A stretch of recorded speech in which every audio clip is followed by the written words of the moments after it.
இந்த வருடத்தின் 2வது நாளான இந்த நாளில் கர்த்தர் உங்களுக்காக கொடுக்கிற ஒரு ஆசீர்வாதமான வாக்குத்தத்தம், நீங்கள் இப்பொழுது இருக்கிறதை பார்க்கிலும் 1000 மடங்கு அதிகமாகும்படி உங்கள் பிதாக்களின் தேவனாகிய கர்த்தர் உங்களுக்கு சொல்லியபடியே உங்களை ஆசீர்வதிப்பாராக.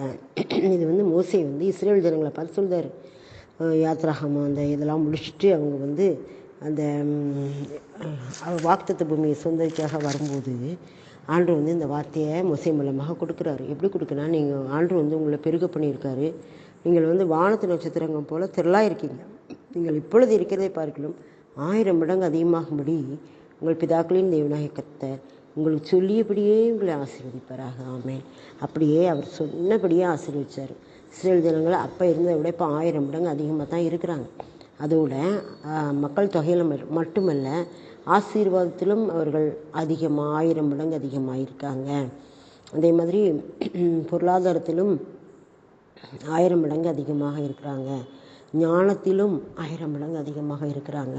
இது எல்லாம் உங்கள் பிதாக்களின் தேவனாகிய கர்த்தர் உங்களுக்கு சொல்லியபடியே உங்களை இதெல்லாம் முன்னக்கூட்டியே அவர் சொன்னது. இஸ்ரவேலை ஆசீர்வதிப்பதே எனக்கு பிரியம் அப்படின்னு சொன்னார்ல. அதனால் அவர் இஸ்ரவேலை ஆசீர்வதிப்பதற்காகவே அந்த வார்த்தைகளை சொல்கிறாரு. இஸ்ரவேல் ஜனங்களும் அவர் சொந்தமானதிலே வந்தார். அவருக்கு சொந்தமானவர்கள் அவரை ஏற்றுக்கொள்ளவில்லை என்ற வார்த்தையின்படி அவங்க மன கடினமாக இருந்தாங்க. ஆனால் அப்படிப்பட்ட நேரத்திலும் கூட கர்த்தர் அவர்களை நேசித்து அவர்களுக்கு என்ன சிறந்த வாக்குத்தத்தத்தை கொடுக்குறாரு பாருங்க. அப்படிப்பட்ட ஒரு அன்புள்ள தகப்பன் தான் நம்முடைய தகப்பன். அதுக்காக நாம் அவருக்கு நன்றி சொல்லுவோம்.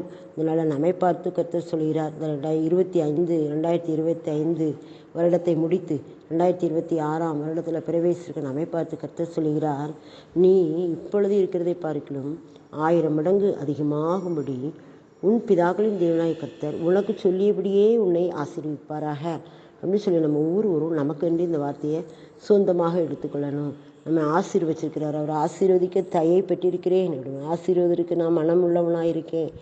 கர்த்தர் ஆசீர்வாதத்தை திருப்பத்தக்கவன் யார்? அவர் சொன்னதை செய்யாமல் இருப்பாரோ அவர் மனம் மாறுவதற்கு மனோத்தரம் நல்ல அப்படின்னு சொல்லுவார். அப்போ நம்முடைய வாழ்க்கையிலும் கர்த்தர் சொன்ன வார்த்தை நிச்சயமாக இந்த வார்த்தையின்படியே நம்மை இந்த வருடத்தில் நிறைவேற்றப் போகிறார்.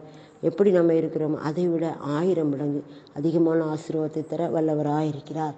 அப்போ ஆண்டு சொல்லியிருக்காரு, வெளிப்படுத்தலை பரிசுத்தமானவன் இன்னும் பரிசுத்தமாகட்டும் அப்படின்னு சொல்லியிருக்காரு. அப்போ நம்ம பரிசுத்தத்தில் வளரணும் நினைக்கும் போது அவர் அதை 1000 மடங்கு அதிகமாகும்படி செய்வார். நம்ம உலக பிரகாரமான ஆசீர்வாதங்களில் வளரணும்னு நினைக்கும் போது அதை 1000 மடங்காக அதிகமாக்குவார்.